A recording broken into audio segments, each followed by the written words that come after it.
Hello second year. Next है हमारा example number 10th। Example number 10th क्या कह रहा है, इसने कहा test of convergence of the series. इस सीरीज़ की कन्वर्जेंस का टेस्ट करना है कि सीरीज़ कन्वर्जेंट है या डाइवर्जेंट है। ठीक है, तो अगर आप देखोगे तो देखो नीचे 1 + x x² x³ xn, तो an क्या हो जाएगा आपके पास 1/, पहले तो 1 + x⁴n x⁴n। ठीक है, दूसरी टर्म क्या है मेरे पास, ऊपर x की पावर क्या आ जाएगी n-1। ठीक है, तो ये आ जाएगा आपके पास an। आगे बात समझ में। अब आपके पास क्या है, देखो आप लोगों के पास केस है x स्ट्रिक्टली ग्रेटर देन 0। जब मेरा x जो है 0, 1 और 1 से बड़ा, जो x है वो 0 से बड़ा है, यानी मेरे पास दो केस होंगे यहाँ, तो 0 से 1 के बीच में और एक 1 से बड़ा और एक 1 के ऊपर।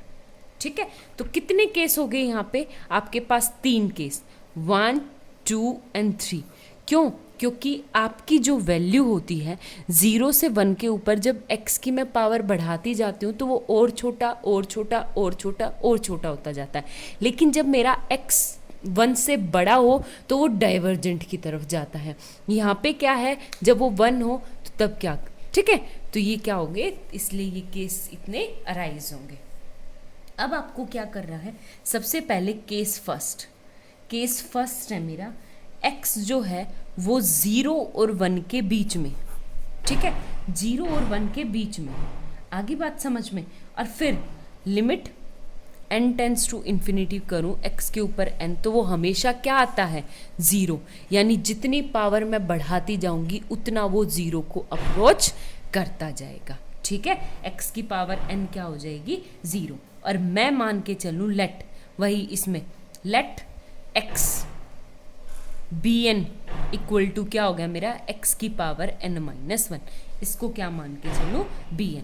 अब एक बात बताओ, वही limit n tends to infinity an/bn, तो an क्या है आप लोगों का, x की पावर n-1/1 + xn, और bn क्या आ जाएगा 1/xn-1। इससे ये कट जाएगा, इक्वल टू 1 + 1 x की पावर n। जब मैं लिमिट लगाऊंगी n टेंस टू इन्फिनिटी, जो x की वैल्यू है जब वो 0 को अप्रोच करता जाए तो ये क्या आ जाएगी यहाँ पे x की पावर n मिट 0, तो ये कितना आ जाएगा 1।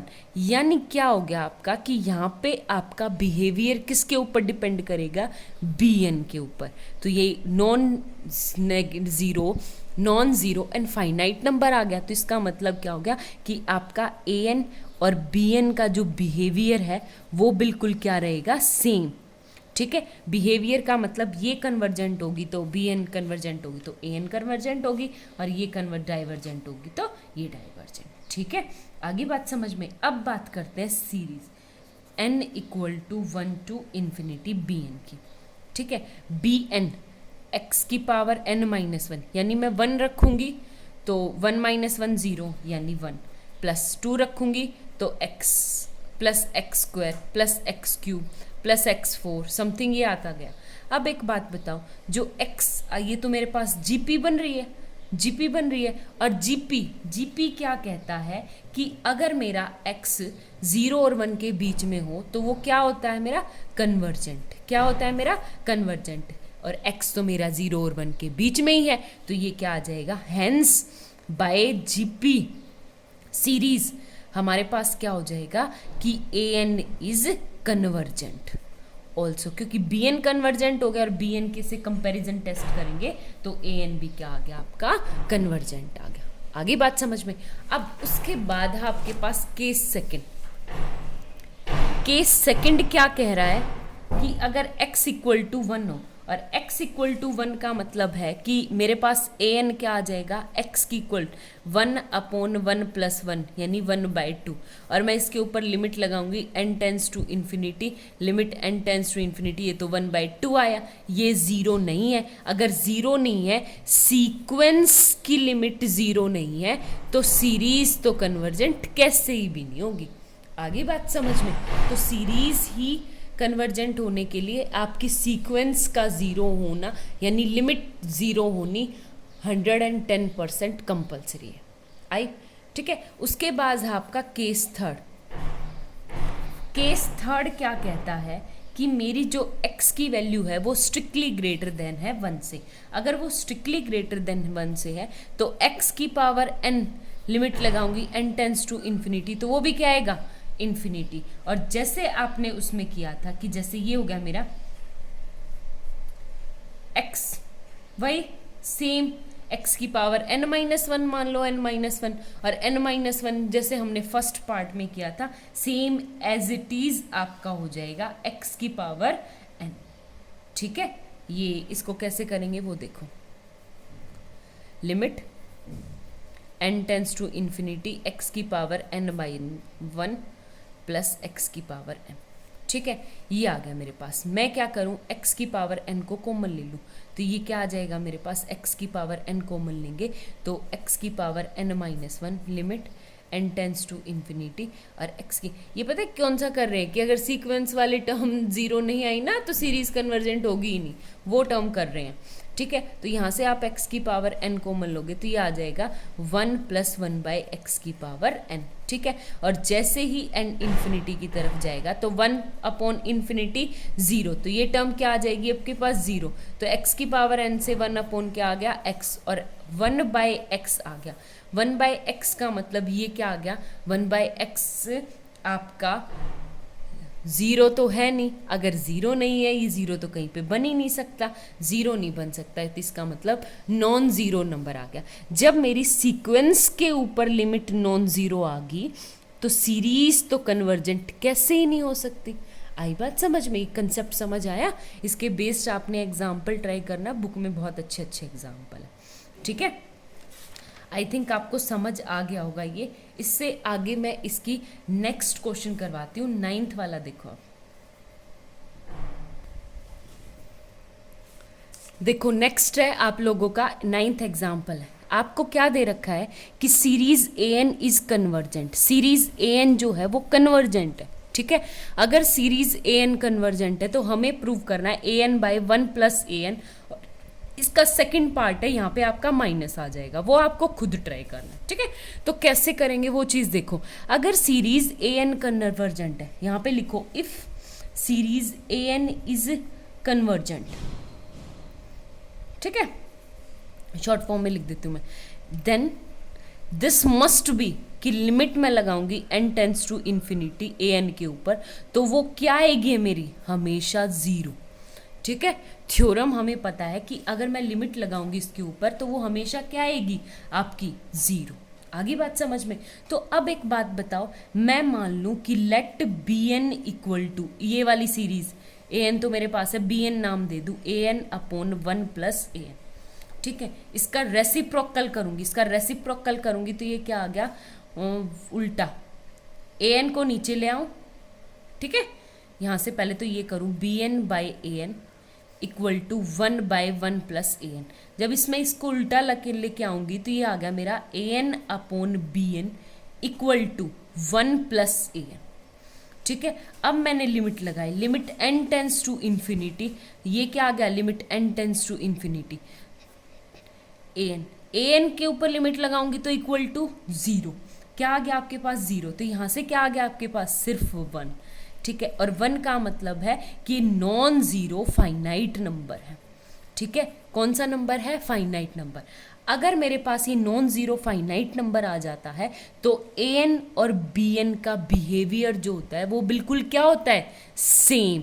और an क्या दे रखी है मेरी, कन्वर्जेंट, तो हेंस bn जो हमने मानी थी ये bn an/1 + bn, ये भी क्या आ जाएगी आपकी, कन्वर्जेंट हो जाएगी। ठीक है, बहुत आसान थ्योरम थी, दिखने को बहुत ज़्यादा मुश्किल थी, बट इससे आसान क्वेश्चन मैंने नहीं देखा। इससे आगे नेक्स्ट देखो आप,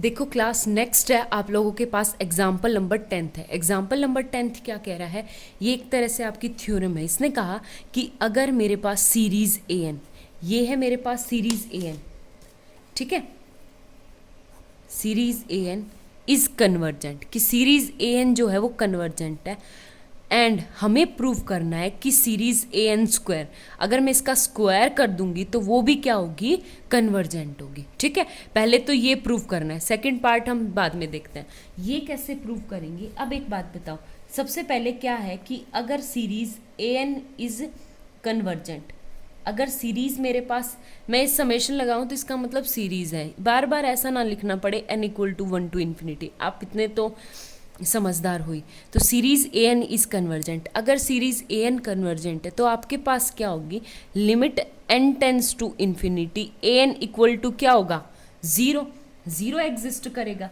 और एक बात बताओ, यानी लिमिट जीरो एग्जिस्ट करेगी तो अब लिमिट की डेफिनेशन लगा दो कि for all epsilon greater than zero we can find yet there exist a delta such that, क्या हो गया मेरे पास, नहीं सीरीज वाली में ये डेल्टा वाली में ही there exist a M such that क्या हो गया, A N minus zero is less than epsilon for all n is greater than equal to m। ठीक है, n greater than equal to m, हो गया क्लियर। अब अगर इसी टर्म को लेती हूँ तो माइनस जीरो, ये क्या आ गया, मोड फंक्शन है तो जीरो से स्ट्रिक्टली ग्रेटर देन, क्यों, क्योंकि पॉजिटिव टर्म सीरीज बोल रखी है और पॉजिटिव टर्म का मतलब होता है नॉन नेगेटिव और जीरो भी नहीं होना चाहिए, वो greater than, strictly greater than zero. तो ये आ गया mod a n is less than epsilon for all n is greater than equal to m। आगे बात समझ में। अब एक बात बताओ, यहाँ से यहीं पे मेरे पास क्या है कि मैं जो एप्सिलॉन है वो कितनी से कितनी छोटी से छोटी क्वांटिटी ले सकती हूँ, तो मैं क्या मान के चलूँ कि एप्सिलॉन को 1 ले लूँ। ठीक है, जीरो से तो बड़ा और ए N small quantity less than 1। ठीक है, for all n is greater than equal to m, क्योंकि ये एप्सिलॉन मैं कितने से छोटा लेके चलूँ, फिर भी मैं 1, यानी ये एक से तो छोटा ले ही सकती हूँ फॉर ऑल एप्सिलॉन, कि हर एक एप्सिलॉन के लिए ये कंडीशन होल्ड करेगी और मैं एप्सिलॉन को मान लूँ 1। ठीक है, आप इस तरह भी सोच सकते हो। अब मैंने लेस देन 1 मान लिया। एक बात बताओ, जब मेरे ए एन 0 और 1 के बीच में है, जब मेरी ए एन 0 और 1 के बीच में है तो मैं ए एन का स्क्वायर करूंगी तो वो भी तो ए एन इससे छोटी रहेगी, ए एन से छोटी रहेगी, लेकिन ए एन पॉजिटिव है तो ए एन का स्क्वायर भी तो ग्रेटर देन 0 आएगा।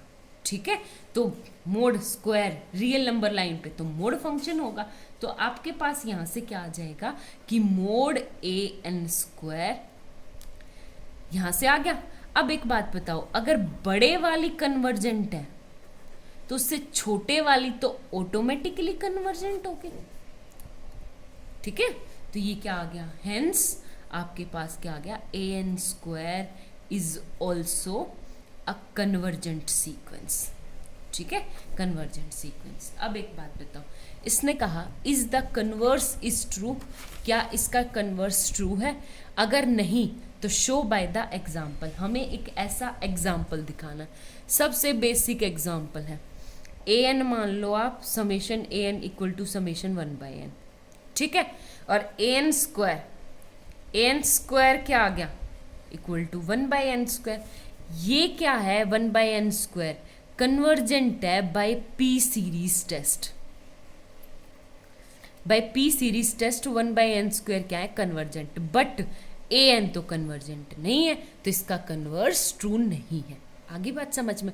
अब आपके सारे क्वेश्चंस मोस्टली कंप्लीट हो चुके हैं, एग्जाम्पल्स, आप एक्सरसाइज ट्राई कर लेना और एक्सरसाइज में कोई भी डाउट हो तो पूछ सकते हैं। ठीक है।